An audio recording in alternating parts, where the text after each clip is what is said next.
স্বাগত জানাই। আমার রেসিপিটা যদি আপনাদের ভালো লেগে থাকে তাহলে লাইক এবং শেয়ার করার অনুরোধ রইল। নতুন বন্ধু যারা আমার চ্যানেলটা এখনো সাবস্ক্রাইব করেননি তারা সাবস্ক্রাইব করে পাশে থাকা বেল আইকনটা একটু প্রেস করে দেবেন। তাহলে আমি যখন নতুন কোনো ভিডিও আপলোড করব আপনাদের কাছে নোটিফিকেশান পৌঁছে যাবে।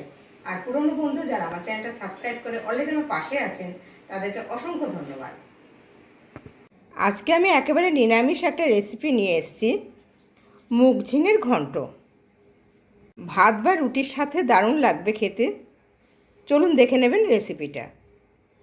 এখানে 300 গ্রাম ঝিঙে নিয়েছি আর একটা আলু, এগুলোকে সাইজ করে কেটে নেব। গ্যাসে কড়াই গরম বসিয়ে দিয়েছি, এবার 2 টেবিল চামচ সর্ষের তেল দেব।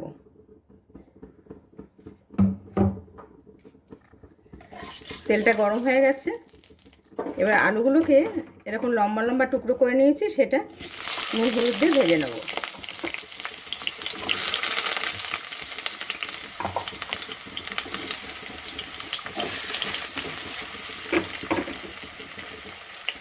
এর মধ্যে দিয়ে দেবো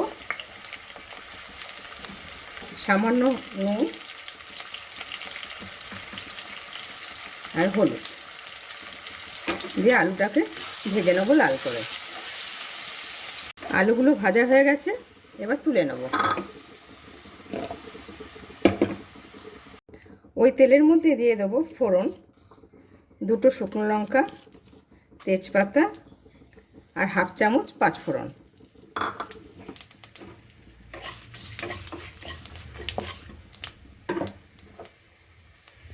ফোড়নটা ভাজা গন্ধ বেরিয়ে গেছে, এবার ঝিঙের টুকরোগুলো দিয়ে দেবো।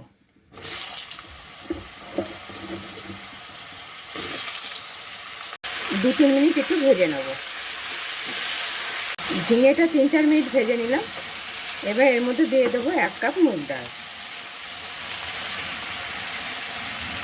দিয়ে ভাজবো। ডালটা ভালোভাবে ভাজা হয়ে গেছে, এবার এর মধ্যে দিয়ে দেবো 1 চামচ আদা বাটা, 1/2 চামচ হলুদ গুঁড়ো, 1/2 চামচ জিরে গুঁড়ো আর 1/2 চামচ কাশ্মীরি লঙ্কা গুঁড়ো দিয়ে ভালো করে মিশিয়ে নেব। একটু সময় ভাজতে হবে যাতে আদার কাঁচা গন্ধটা চলে যায়।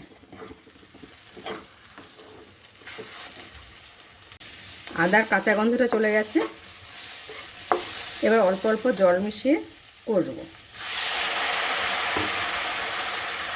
নাহলে নিচে লেগে যাচ্ছে।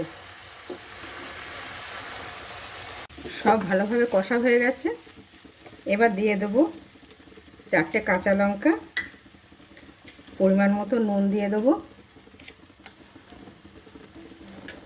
আর ভাজা আলুটা দিয়ে দেবো, দিয়ে মিশিয়ে নিলাম। এবার দিয়ে দেবো জল, ডালটা সিদ্ধ হওয়ার মতো জল দিলাম।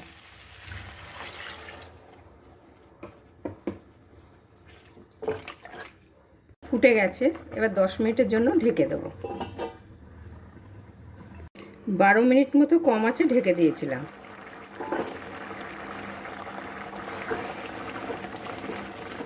দেখে আলুটা সিদ্ধ হয়ে গেছে কিনা, আলু ডাল সবই সিদ্ধ হয়ে গেছে। এবার এর মধ্যে চিনি মিশিয়ে দেবো।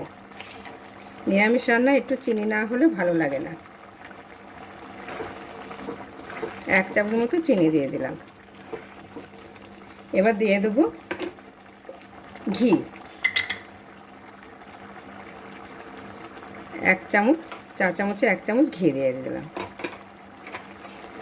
হয়ে গেছে আমাদের রান্না, গ্যাসটা অফ করে দিলাম। আমার মুগ ঝিঙের ঘন্ট রেডি। আবার আসবো নতুন কোনো রেসিপি নিয়ে।